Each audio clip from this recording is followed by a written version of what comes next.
Hi, welcome back to another episode of the 8-Bit Retro Refix.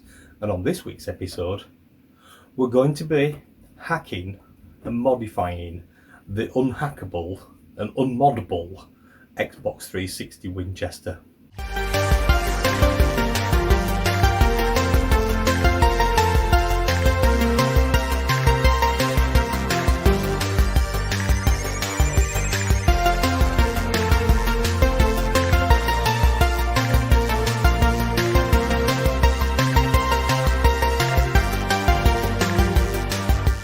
So, this is the Xbox 360 Winchester. You saw that on the other video, can we hack it? I'll drop a link, try and put it up there if I can. If not, I'll put the link in the description, or there'll be a thing at the end of the video you can click on to go and have a look at that video if you want to. But that was done a few months ago, and that was a video on the unhackable, unmoddable Winchester. Really? And we took a look at it and why we couldn't do that at that time. So the reason why you can't, or you couldn't do it, is because the DVD drive key, you can't get off the DVD drive on this model. So you have to get that from out of its BIOS, or known as the NAND. So to do that, you had to do what they call the JTag RGH hack, to be able to get the CPU key, to be able to open the NAND, to be able to get the DVD drive key. Because it took the post pins away, so you can't RGH these consoles anyway. So that's what made it where we couldn't even run backups on these, because we couldn't get the DVD key and the data that we needed. But since then, the bad update has come out. Now, I watched a few videos, and MrMario, he does an absolute cracking video tutorial of how to set up the bad update USB stick. So I'm going to pop a link in the description for you to be able to go through and have a look at that. What I've got is my USB in here already set up. I have already done this, so I'm just going to walk you through what I actually did, and then I'll show you the console working. We'll even try and do the bad update and see if we can get it into the mode where it'll actually run games without discs, and you can run other things and homebrews and stuff like that. We'll see if it'll do it while I'm talking you through it. So what I'm going to do is set that off now, and then I'll show you what's the USB stick just at the side there. So this, we've got those games. We've got a Rock Band Blitz. Might have to turn sound down on telly because we might get copyright strike. But well, the beauty about Rock Band Blitz is the first time that you did this bad update payload was you did have to do it on Tony Hawk's American Wasteland, and to get out of an original copy of that is megabucks now. If you just look it up, you won't find one on eBay, and if you do, they're hundreds of pounds. So unless you've got a modded console and you've got a backup game, then you could be able to do it that way. If you wanted to try seeing what the RGH stuff's about. But this mod, the bad update, it doesn't turn it into an RGH fully. It's only like it's only early stages. The mod itself takes a long time to work. It'll either do it in 2 minutes, 5 minutes, 10 minutes. If it crashes, we have to restart the process every single time until it actually pops up and gives us the information that we need, or the screen that we know that it's done it. So I'm going to start that now, and then I'll have a chat to you and talk to you about the other stuff. So Rock Band.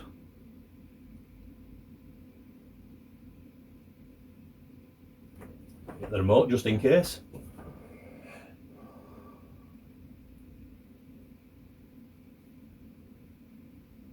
We'll turn the volume down, make it quite low, and then we can I can hear it. Can't hear it. Yeah, so that's very, very low is that. And the reason we use Rock Band is the Tony Hawk's way you had to have the disc. This way you can do it purely on the USB stick. The best thing about Rock Band is you've got music, and you can see this backdrop scrolling away. On the Tony Hawk's one, you just had a load bar that sat there and did nothing, and you couldn't tell if it had locked up, frozen or anything, so you had to wait 20 minutes, and if it didn't work in 20 minutes, restart it again. So the Rock Band Blitz one, which is a free download of Xbox Live, it is the trial version. You don't need a lot of fancy. And you fire that up. So if I press start now, it's going to run the exploit. You might be able to see it just here, running exploit. And then we'll go and I'll show you the way of setting the USB stick up. So let's start that now. Yep, running exploit. So we just leave that alone and we'll forget about that now. So here we are, and this is my USB stick that's set up. So what I would suggest do when you're doing it is pop over to MrMario's video, link at the bottom, if you want to do this, and go through it, his tutorial, because it is in depth and it is absolutely cracking and it's easy to follow. So yeah, so that's what I've done. So in content, what you end up with is this blank USB with content folder, and that's it. So inside here we get a row of ones. That is our Rock Band Blitz and our bad update. If we go in one of them, that's Rock Band. If I go in this one, you can see there, look, bad update. That's the bad update in there. Code 99 is your XEX menu.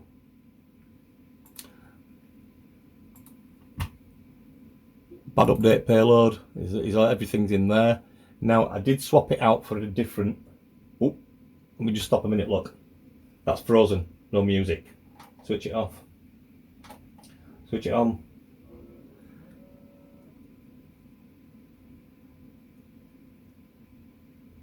Now I had to do this about 5 times last night before it actually did it, and it took about 5 to 7 minutes each time, but it did it about 5 times and eventually it did it. But if it doesn't, I'll still talk you through. Or rock a band. And we get a bit round and round and round and round.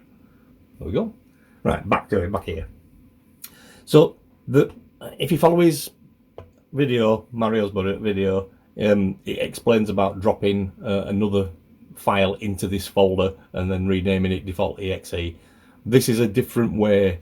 If you watch the bad update videos, other videos, it shows you when this is finished that it's got like a picture of something flying at the end of it and different things. This one doesn't. What this one does, it pops up the pop-up screen giving you the CPU key straight away. So that's what that is in here.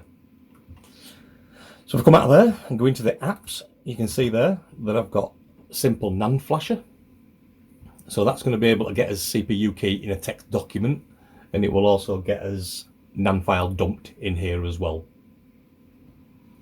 So that's basically all you need to do to set up your USB. So if you've got it looking something like this, I mean, stuff inside there, you're pretty much good to go. Yeah, I would suggest the best thing to do is to put your USB stick in your Xbox and format it in your Xbox.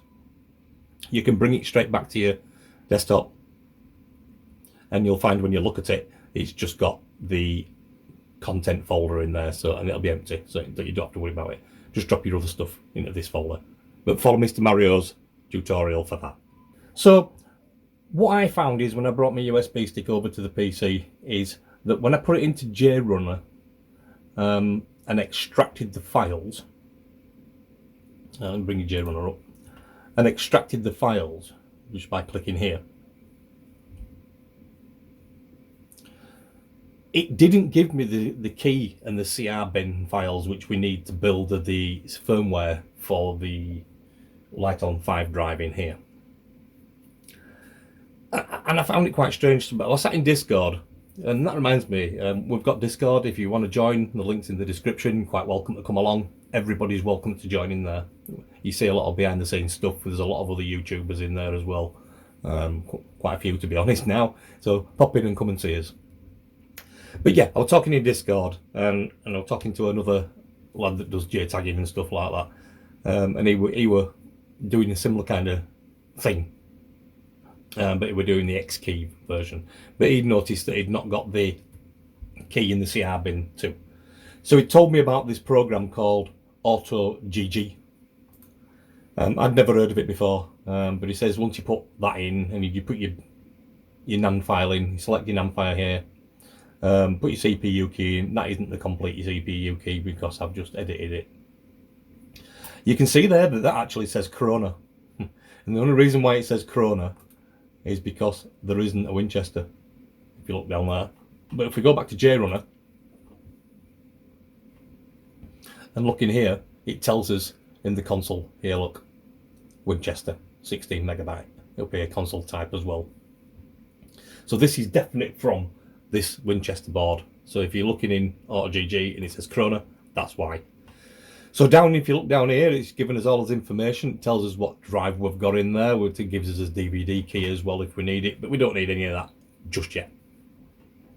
So download AutoGG and grab your files.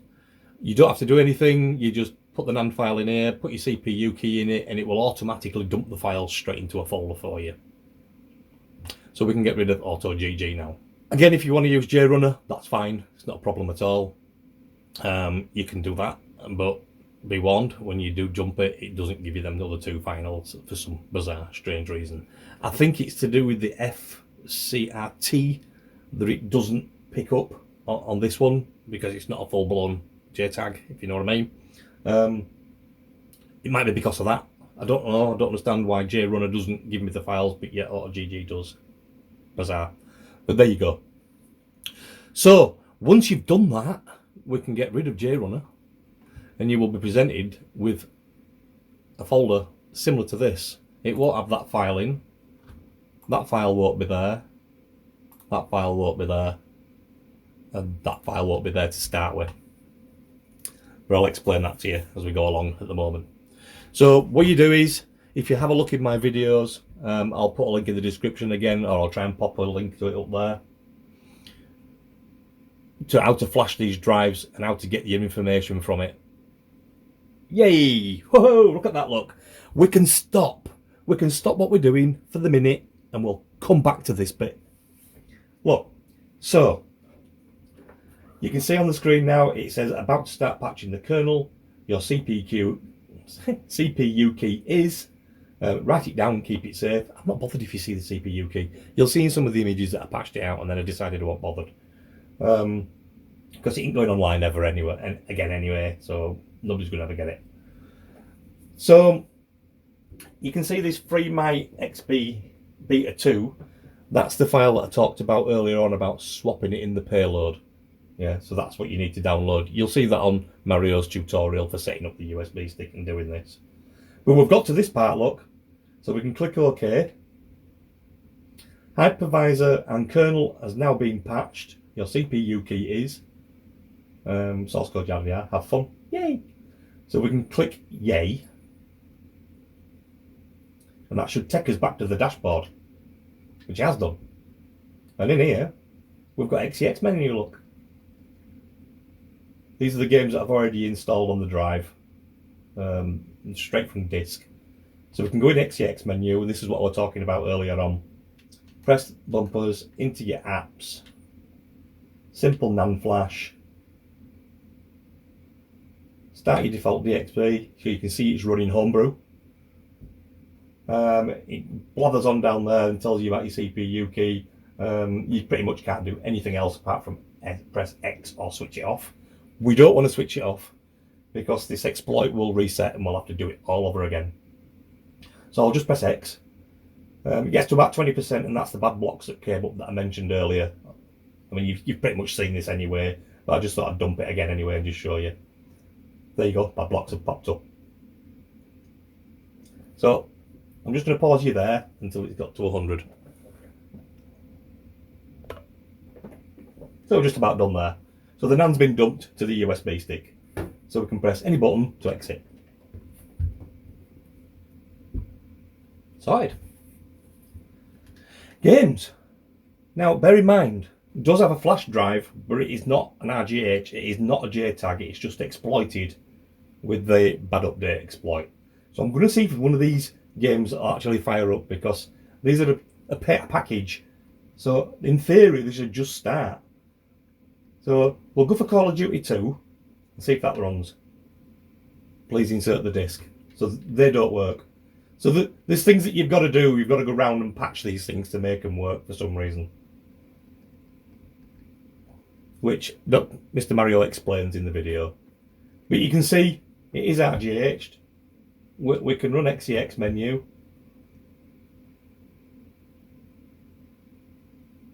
Yeah, XEX menu.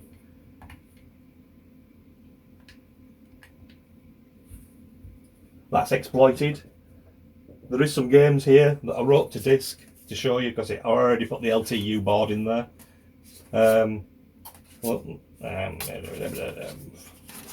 Let's say Alien Breed.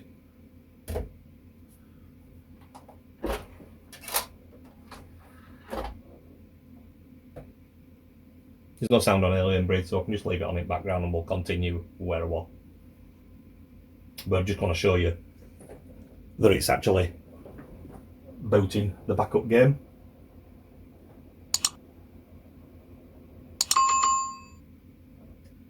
Come on, give us a picture. There you go. Fire her up. The game should start up now anyway.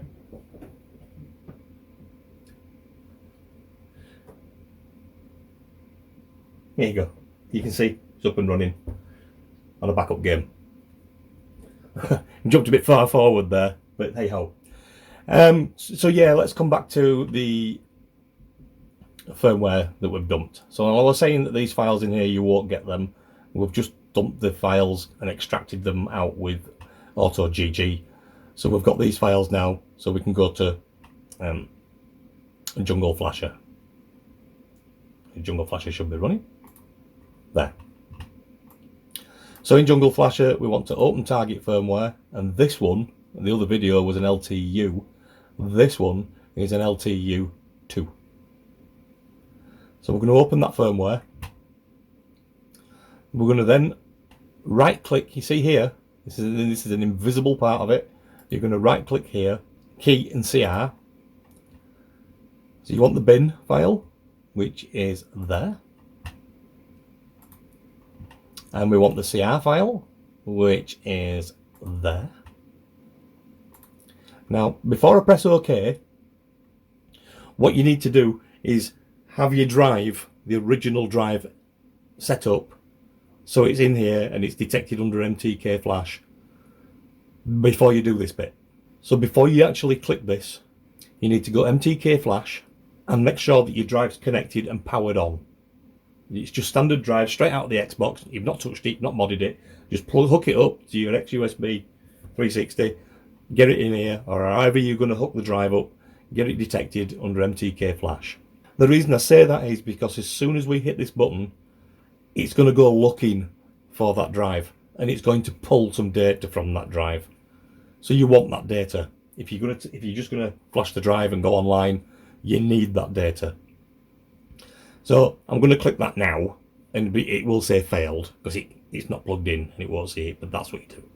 So you click that, and if I lift that up, look, it said there, look, key verification failed. And that's when it will additional extracts not completed. It's because it can't see the drive, but you won't get that. It will just say done. Yep, and then this window pops up, and it asks you, do you want to save your firmware? Which I did, and that's the firmware that I saved in this folder. So we're all good to go. As firmware's done, it's patched over, we've dumped it, and put your new LTU1 or LTU2 PCB into the drive. This one I did LTU2. The previous video that's in the link in the description, and I give you that link earlier, about how to flash these drives, that was an LTU, and you needed the activation disk for that one. This one, when I went into MTK Flash, your drive will appear here, blank, nothing on it, like it doesn't exist, and you think, oh, what am I going to do? Well, I tried to eject the disk to put the activation disk in, and eject didn't work. So that was that out of window, and we're like, well, maybe I'm going to have to put this and settle the board that I've got in it and see if that'll work. But I just started faffing around a little bit, and I clicked on the LiteOn erase button, and it did the usual, telling me to switch it on, switch it off for a second. And as soon as I did that, it just went straight into vendor mode. Brilliant. Straight into vendor mode. We could click right, It wrote over to the thing. Because it's not going to be an RGH console or anything like that, it's going to be a standard retail with a hack DVD drive to play backups at the moment, unless this bad update gets really updated and they do a lot of work on it so we can solidly soft mod the thing just via USB. That would be the dream, but I'm sure they'll be working on something like that, because it is early doors and it is very glitchy to try and get it to work. So somebody will be working on it, and hands down to the team that's working on that. Thank you very much for producing this. So once you've done that, you would lock the SPI and then outro it a couple of times. That's it. That's it. You've done. Build it all back together and you've got a flashed Winchester like this one here. But seriously, MrMario's tutorial and the stuff he does on there is absolutely brilliant. He's pretty much go-to when he comes out, and he does bring you new updates really quickly. When things comes out, he's straight on it. He's straight there to show you how to do it, which is fantastic. So thanks for that, Mr. Mario. Absolutely awesome for doing that tutorial. Worked like a dream, as you can see.